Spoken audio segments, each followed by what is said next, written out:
Alam nyo ba mga boss, may kaibigan ako na ayaw nang kumuha ng ganitong motor mga bossing. Pinoy 125. Pinoy 125. Ayaw na daw niyang kumuha ng motor na Pinoy. Kasi mahirap daw paandarin mga boss.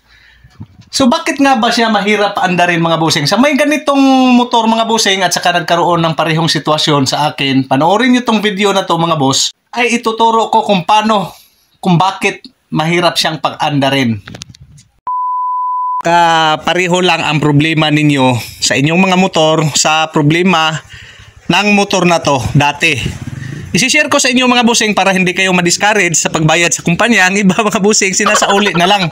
Kasi yun nga, lalo na mga boss pag mabasa o galing kayo nag-washing, pagkatapos niyan mahirap ng paandarin o di kaya mga bossing na ulanan kayo, pag kinabukasan nun mahirap na po siyang paandarin. So mga boss, kung bakit ito mga bossing, share ko lang yung na-experience ko nito sa motor na to mga boss.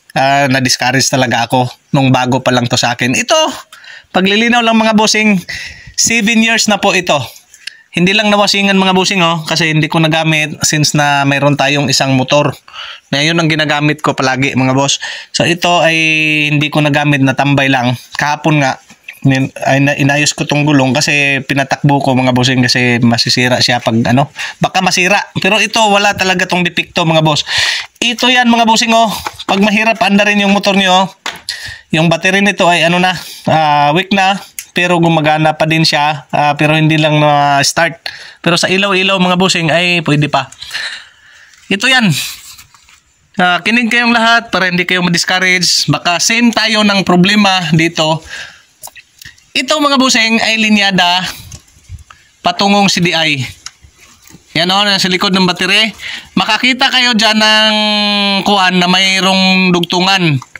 Patungo yung CDI doon. Yan, patungo yung CDI. Ito ay patungong flywheel. Doon. Yan, sa kuryente. Kung saan nanggagaling yung kuryente mga boss. Ito yung dugtungan na to mga bossing ay nababasa. Kaya ito ay pinuluputan ko ng entriol. Tingnan nyo. Hindi na natin tanggalin to. Ayan inanhon ko ng entriol at saka doon. Para mga bossing, hindi siya nababasa. Ito kasi mga boss ay natutuluan ng tubig. Dito dumadalo yung tubig mga boss. Tingnan mo naman yung design nila. Bakit dito pa sa bagsakan ng tubig mga bossing nila nilagay yung dugtungan na yan.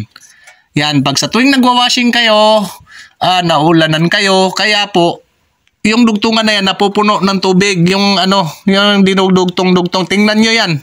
Tingnan nyo mga bossing, yun ay napupuno ng tubig po.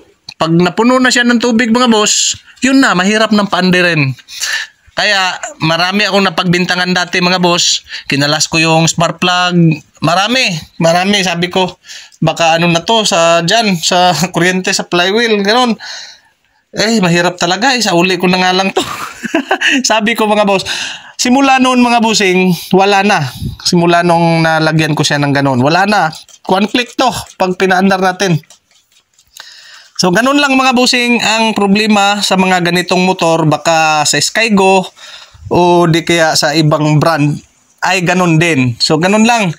Ang design nila dito pa talaga sa bagsakan ng tubig. So yun lang mga boss. Sana may natutunan kayo. Binahagi ko lang mga bossing yung experience ko dito para hindi kayo ba discourage. Kaya yung kaibigan ko, yung kakilala ko mga bossing, sabi niya hindi na ako kukuha ng ganyang motor daw.